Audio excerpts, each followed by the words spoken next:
Hello everyone, and welcome back. Before we get into tonight's stories, I'd love to know where you're watching from and what time it is where you are. Leave both in the comments below. I always enjoy seeing just how far these stories are traveling and who's listening from around the world. It also really helps support the channel and lets me know that you're enjoying these videos. Now, turn down the lights, get comfortable, and let's get into tonight's stories.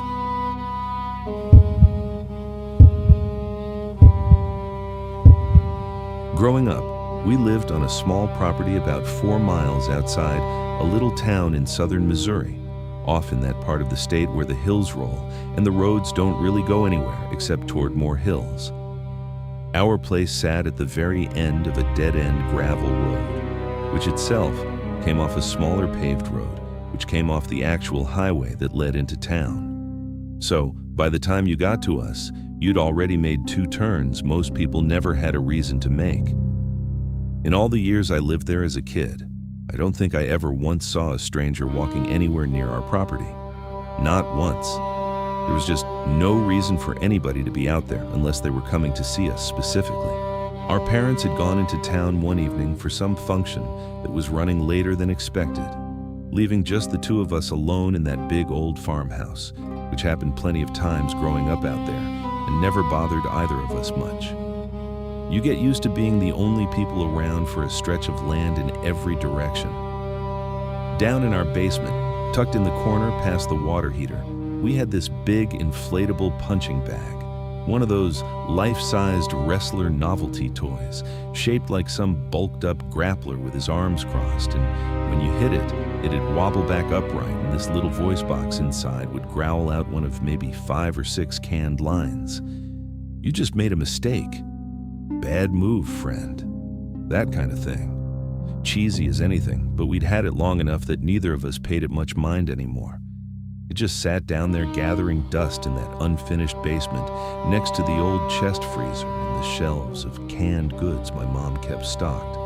Between the rare occasions one of us felt like whacking it. We're sitting there watching whatever was on, both of us knowing full well it was just the 2 of us in that house, parents gone, nearest neighbor a good half-mile down the road, when all of a sudden, clear as anything, we hear that same little canned voice come rolling up the basement stairs. Bad move, friend. Now here's the thing about that toy. It didn't just talk whenever it felt like it. It needed contact, needed to get hit or shoved hard enough to trigger whatever sensor was rigged up inside it. It didn't have a mind of its own, didn't go off on some kind of timer, didn't do anything unless something physically knocked into it first. And nobody had been down in that basement all evening. We'd have heard the stairs creak, if nothing else. They always groaned something awful under any weight. We both just looked at each other. Didn't say a word, just that look kids give each other when they both already know something's wrong, and neither one wants to be the one to say it out loud first. Then, we bolted for the basement stairs together, because somehow that felt safer than splitting up, safer than staying up there not knowing, even though logically running toward the thing that just talked on its own probably wasn't the smart move, especially out in a house that far from anybody who could hear us if something actually went wrong. We hit the bottom of the stairs and flipped the light on, and there it was, standing upright same as always, arms crossed, stupid painted grin on its face like nothing had happened. Nothing else down there looked disturbed, no boxes knocked over, no sign anything had brushed past it or bumped it accidentally. It was just standing there in its usual spot, right between the freezer and the water heater, like it had been waiting on us the whole time. My brother, being the braver one of us at the time, walked right up and gave it a shove to see if it'd talk again, sort of testing it, trying to prove to himself there was some normal explanation, that maybe the sensor was faulty and it had just gone off glitchy on its own out there in that damp basement air. It popped back upright, same as it always did, and said something totally different this time, one of its other stock lines, nothing that matched what we'd heard from upstairs. We searched around it, behind it, checked if maybe a mouse had gotten into the wiring, something that made sense for a farmhouse basement where you got field mice getting in every fall. Couldn't find a thing. No bugs, no chewed wires we could see. Nothing. We told our parents about it when they finally got home, and they did what parents do, chalked it up to a faulty sensor, told us not to worry about it, that old toys out in a basement that damp probably weren't good for the wiring anyway. That was mostly the end of it as far as they were concerned. We kept that toy around another year or so after that, mostly because getting rid of stuff wasn't really our call to make as kids. Here's the part I never told my parents, though. About 2 weeks after that first night, I was down in the basement alone doing laundry, folding clothes on top of the freezer with the wind picking up outside, the way it does out in open country, rattling the old storm windows some. I heard it again. Same exact line. Bad move, friend. Except this time I was standing directly in front of it when it happened, close enough to see it hadn't moved an inch, hadn't wobbled, hadn't been touched by anything I could see. It just spoke, clear and sudden, in that same tinny recorded voice, while standing perfectly still, arms still crossed, grin still painted on same as always. I didn't tell anybody that part for years. Didn't really know how to explain something that made even less sense than the first time. And by that point, I think some part of me had already decided I didn't want an explanation bad enough to go looking for one, not out there, not alone in a basement a half mile from the next living soul. We ended up getting rid of that thing not long after. Gave it away to a neighbor's kid down the road without saying much about why. Heard secondhand a few months later that the family ended up throwing it out themselves. No real reason given. Just that their kids stopped wanting it around the house anymore, and wouldn't say why either.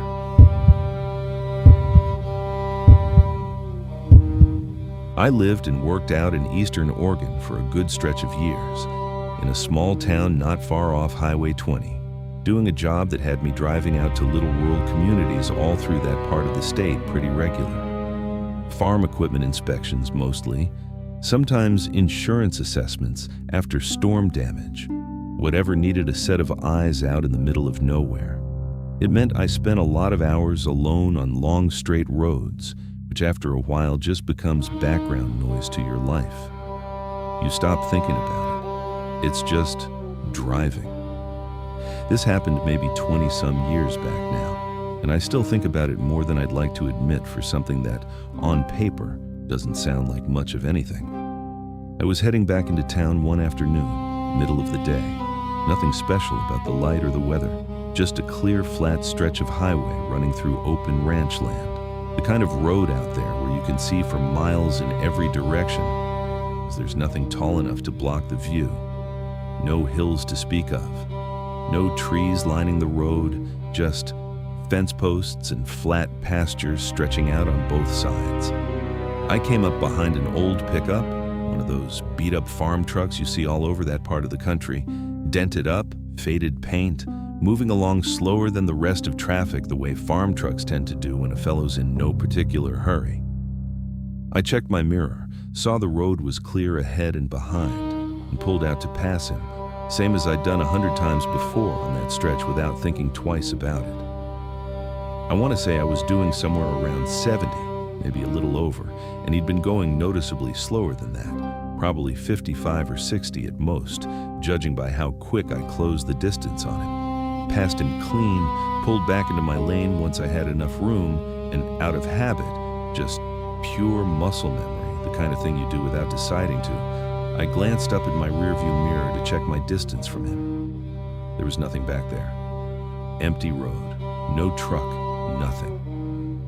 Now I want you to understand, this wasn't a blind curve or a hill where he could have dropped out of sight for a second.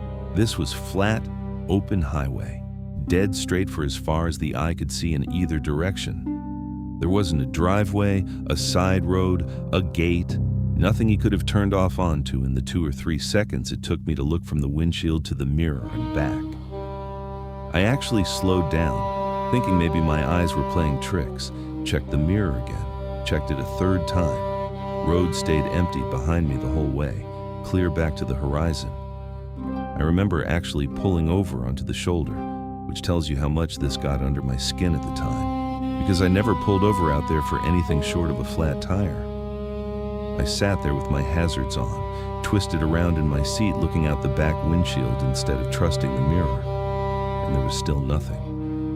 No dust cloud settling from a truck that had maybe turned off somewhere I hadn't noticed. No sound of an engine fading, just flat pasture, fence line, and empty road running off into nothing in both directions.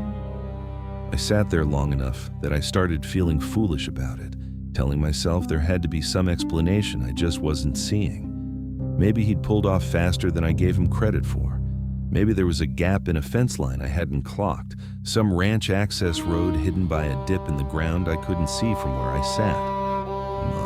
I've told myself both of those things more times than I can count over the years, and neither one has ever actually convinced me. Because I know that road, drove it more times than I could count for work, and there isn't a gap or a dip along that stretch that could have hidden a moving vehicle from view for even half a second, let alone made one disappear entirely. Eventually, I pulled back onto the highway and kept driving, checking that mirror obsessively the rest of the way into town. Like some part of me expected that old truck to just reappear back there the same way it had vanished. No explanation needed either direction. It never did. I mentioned it to a coworker of mine, an older fellow named Russ, who'd lived out in that county his whole life and knew those back roads better than anybody I ever met. Told him what happened, expecting him to laugh it off, same as I'd been trying to laugh it off myself. He didn't laugh.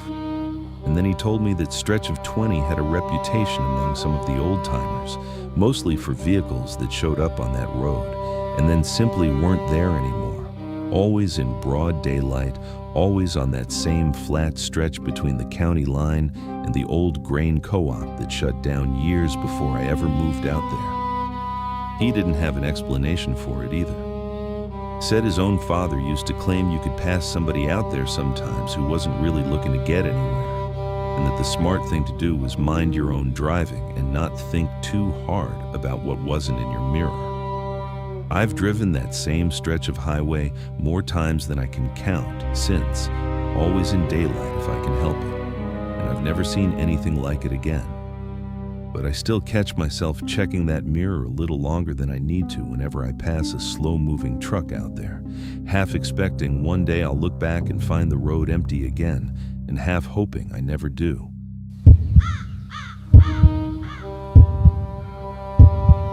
I've lived on the same 8 acres out in East Texas for going on 30-some years now. Bought the place in my early 30s and never had much reason to leave since. Closest neighbors weren't far, maybe a 5 or 6 minute drive if you knew the back roads well enough, but far enough that nobody was walking over for coffee. That kind of distance, where you're not cut off from the world, but you're on your own enough that if something went wrong out there at 2 in the morning, you were the only one dealing with it for a good while. I kept a fair number of animals over the years. 3 hunting dogs, a flock of pigeons I raised mostly out of habit more than any real purpose, dozens of chickens, some other birds here and there, a handful of goats, and an old horse. I'd had longer than I'd had most anything else in my life. Every single night, rain or clear, I'd walk the whole property before turning in for bed, checking that everything and everybody was locked up proper. Did it so many years running it wasn't even something I thought about anymore. Just something my legs did without asking my head first. This happened back sometime in the early 90s, and I still think about it more than I'd like to admit for something I never got a real explanation for. One night I'm making my usual rounds and my 3 dogs just lose their minds altogether. Not the normal bark at a possum kind of racket, something that went on longer than that usually does, the kind that doesn't lose steam after a minute the way it's supposed to.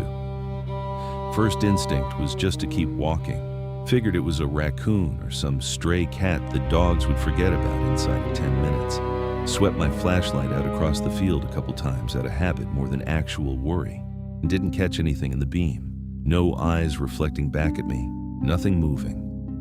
Got all the way to my back door with the dog still going, and something made me turn around one more time before I went in.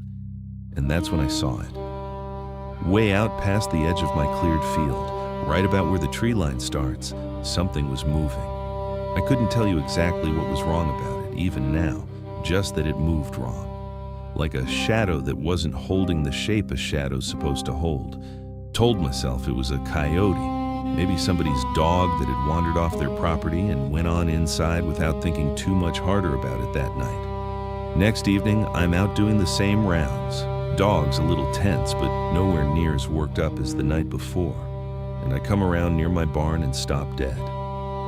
There's a shape crouched low to the ground, maybe 30-40 feet off, real still, close enough to my chicken coop that my first thought again was coyote, something after my birds.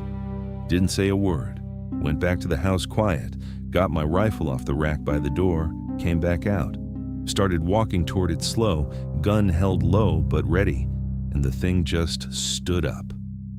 Stood up wrong is the only way I know how to put it, not on all fours pushing itself up the way an animal does. Came up straight, all at once, the way a person stands up out of a crouch, and it stood tall, taller than made any sense for whatever I'd been looking at a second before, easily as tall as a grown man, maybe better. And the second it was fully upright, it turned and took off running, straight into the dark tree line at the edge of my field, gone before I got another good look at it.